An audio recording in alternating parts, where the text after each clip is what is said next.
again. So I'm super hope you enjoyed that little short. I'm uploading it right now actually, so you can see right here.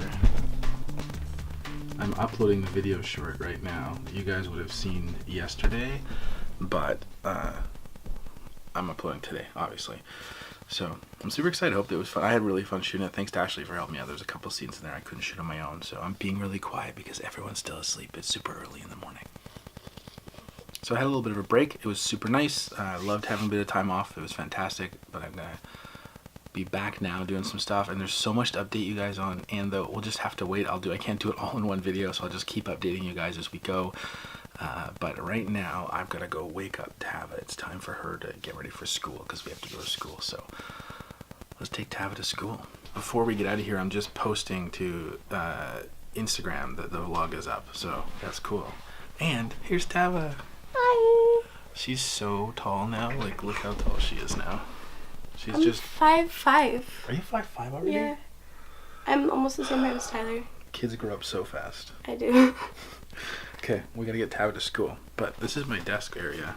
This is where I like edit and shoot and like work on stuff here at home. It's been way too long since you've actually edited or shooted anything. Except for I just did. And this is that cool background that Yvonne Mead made me. Alright, let's get Tava to school.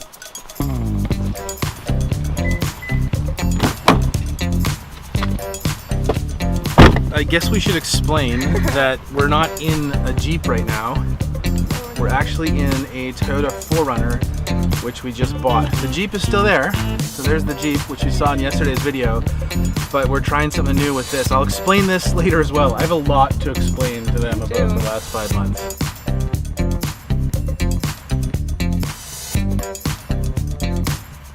We have both been doing a bunch of stuff. Lots of stuff while we were gone. Like, I took up karate, I took up musical theater, again, lyrical, I started doing hip hop more, and also, today is my very first babysitter's job. Oh yeah, that's right. She did her babysitting certificate and everything, and so now she's got her first real job. So yeah, it's been an entire year since I've gotten my certificate, and now I can finally babysit because someone's asked me. Somebody trusts her. Oh, it feels good. Totally right.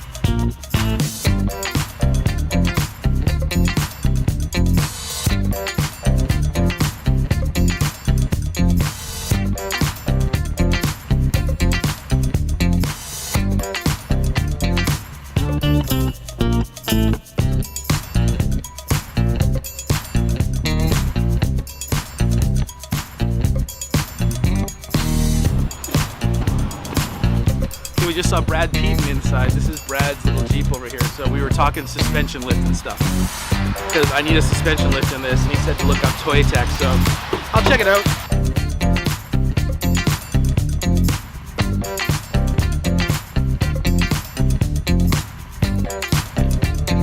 Man, I'm proud of that girl. Her babysitting and all her dance and everything, she's doing a great job of living. All right, now we have to go get Tyler, drive him to school, or now we have to go to work. Work. Got some cool things going on. But you're gonna have to forgive me a little bit. I can't talk in the car as much as I maybe used to because I don't have any rigs set up in here in this space yet, like the little GoPros like I had in the Jeep. So we'll have to do a day where we figure out where we're gonna put all the cameras in the car because I can't talk to you really while I'm driving much right now, so we'll fix that. It's been a while since I vlogged, so I may suck for a bit. Hey, look who's here. Hey, Tyler.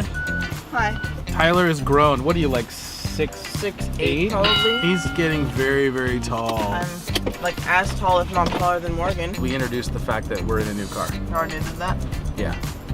Do you like the new one or the Jeep better?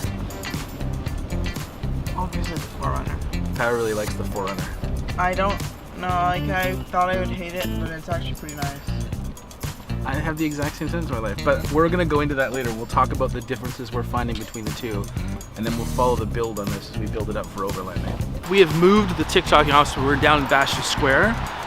We've moved over here to Topaz, and it's a great location. It's a nice new space. I like it a lot. Yeah, I can give you guys a quick tour of the place before everybody arrives. So this is where all the developers are.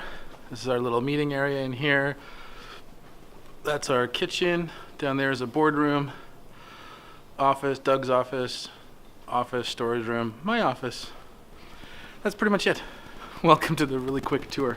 I have to get down to some meetings, get down to some actual work. We'll see you guys in a bit.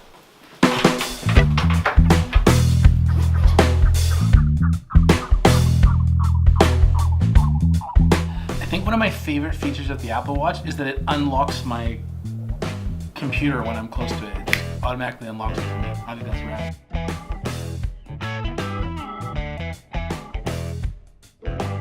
I'm off to speak at a scaling event where we're talking about scaling business and stuff like that. So I'll try and get a little bit of that in, but I got to get there now.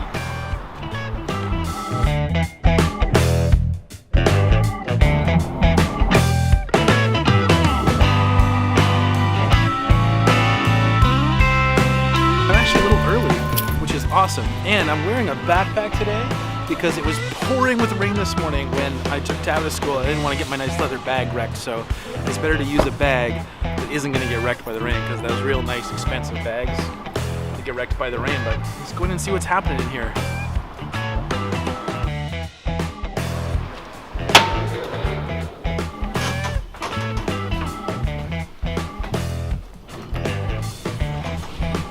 This elevator is so orange. Holy cow. Hello, Rogie.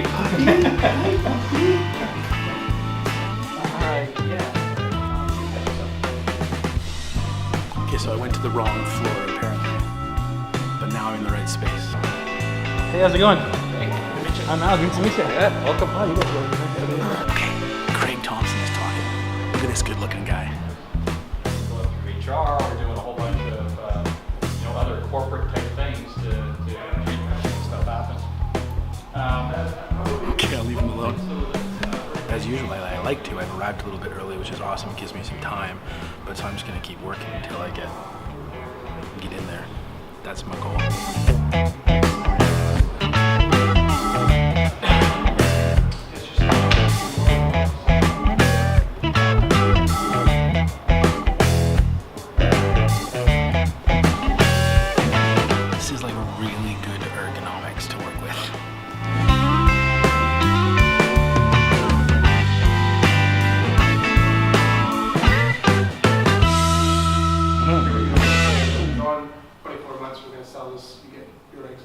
Yeah, absolutely. And so one of the key things I'd love to cover in that for me is, in scaling a company, I don't like timelines.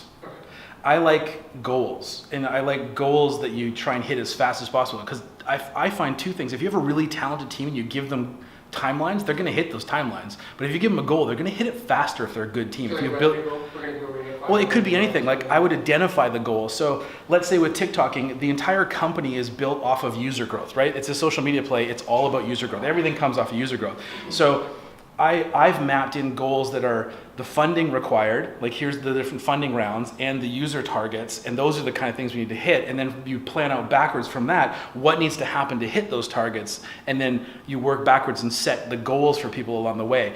I don't necessarily go, we're going to do this round in June of this day, we're going to do this round here, we're going to hit those, because I found that actually ends up slowing down my super hyper productive teams.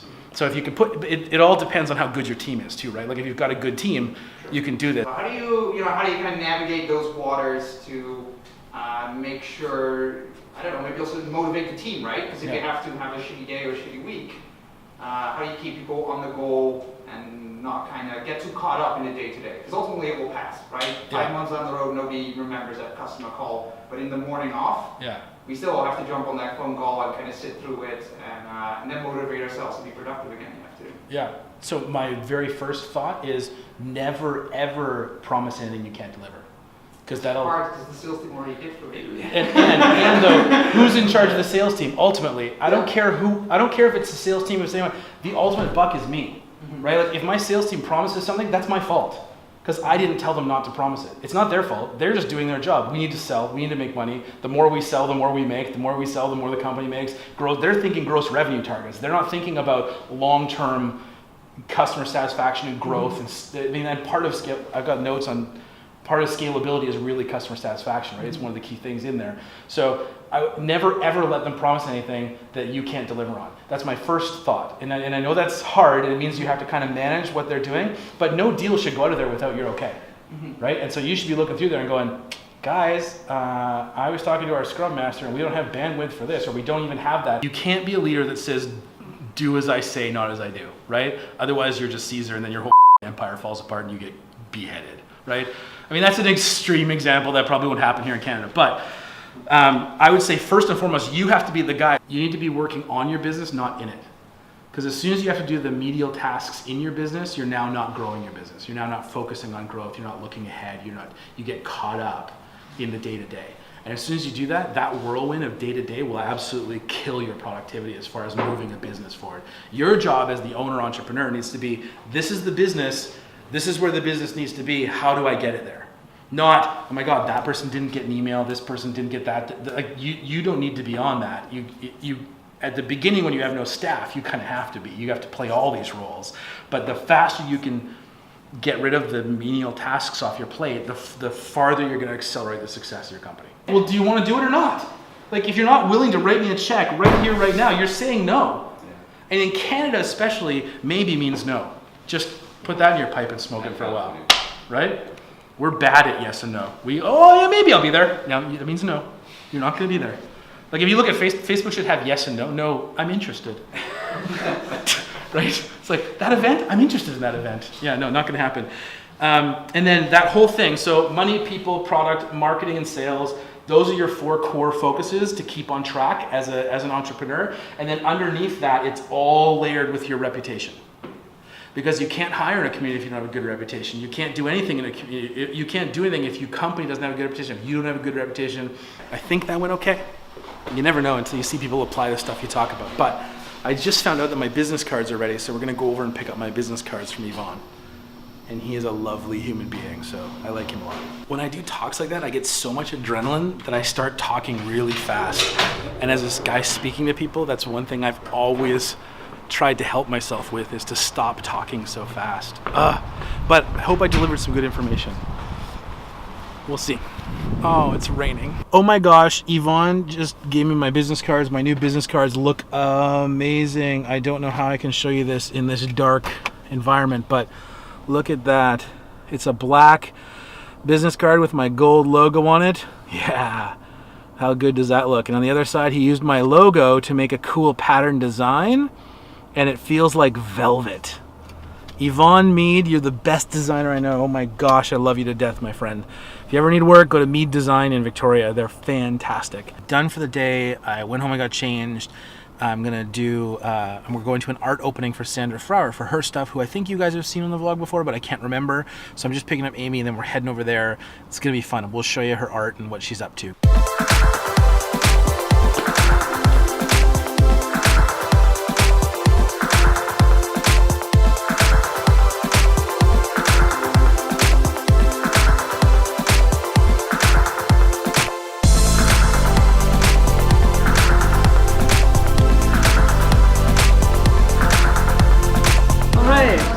So this is Sandra. You guys have met her before. She was a fitness bodybuilder and then moved into art, and now she's doing art again. And I think her style has evolved. So for you, what's changed? Oh yeah, it's really evolved from being much more physical work. When I first started, I was actually doing abstracts that I would be throwing the paint onto the canvas. Remember that photo we did of you like just going to town? So I felt very much more physical with the art, and now I've moved completely into heart.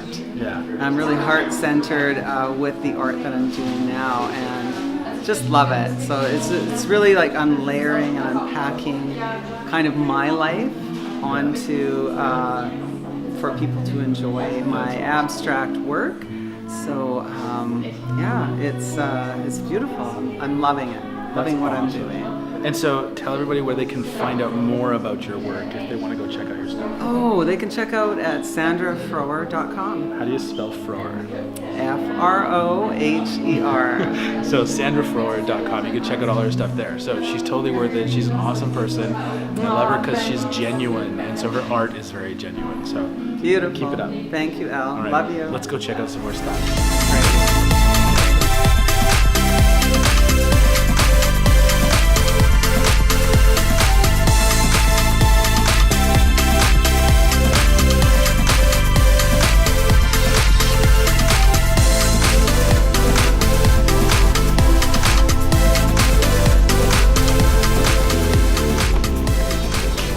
on this, but I want you to know that it says to do it right here. This is telling us that we should sit on this, so let's figure it out.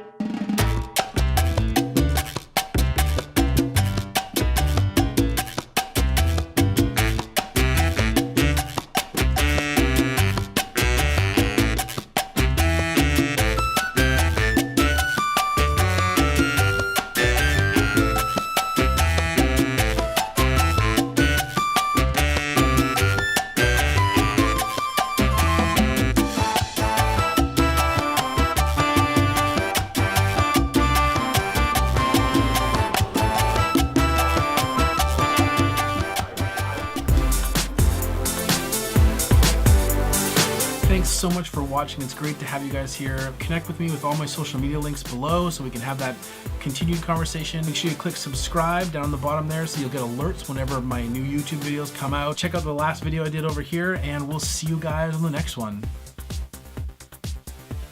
Yeah, that was pretty good.